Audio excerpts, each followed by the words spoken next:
Thanks for tuning in. My name is Garrett. I'll be your host. For this series, Are You a Desktop Warrior? So who is a desktop warrior? Well, here's our criteria.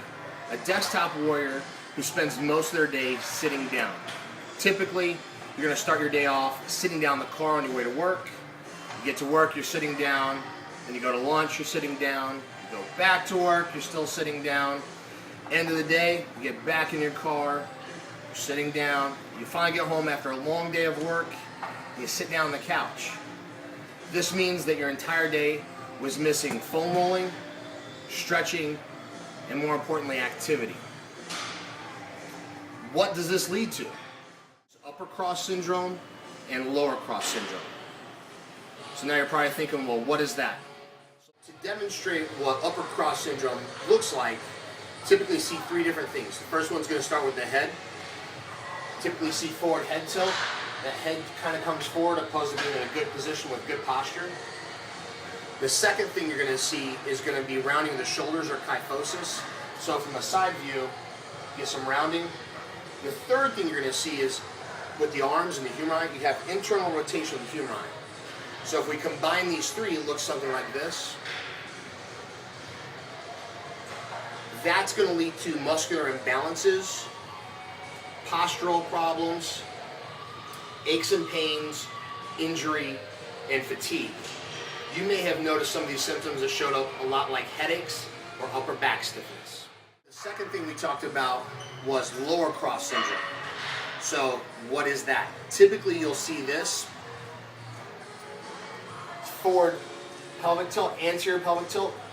From sitting down, our hip flexors get very tight. So you tend to see posture like this, get kind of a sway back. Another term for this is lordosis.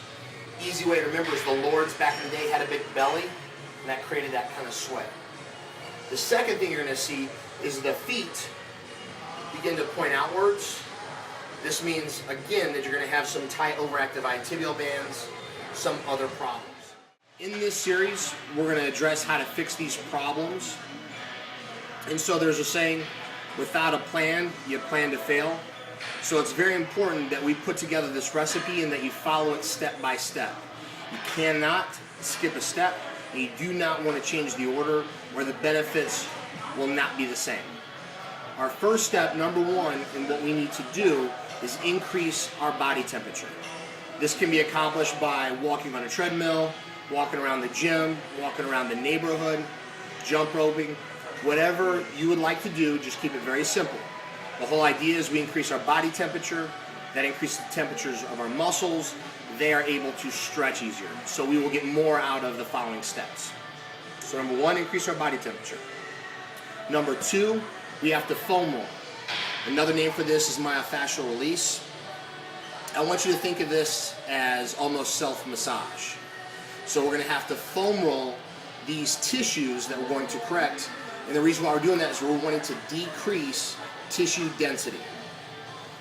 You may have not have heard that before, so here's a good analogy. I want you to think of your muscles as like a highway. And I want you to think of like LA traffic out in California at crunch time, 5 o'clock, and it's packed, you can't move. It's the same thing with your muscles. They cannot move. They cannot stretch the way they were meant to. So we got to go in there and foam roll the tissue and loosen it up and get that traffic moving the way it was supposed to, so now your muscles can move the way they're supposed to. Step three, we have to do corrective stretching.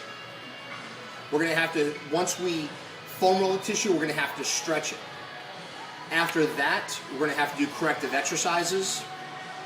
And then after that, it's time to work out, in which we're going to show you the exercises to do and the exercises to not do. In our next video, we're going to be covering lower cross syndrome, which can be very important because it's going to help your lower back problems.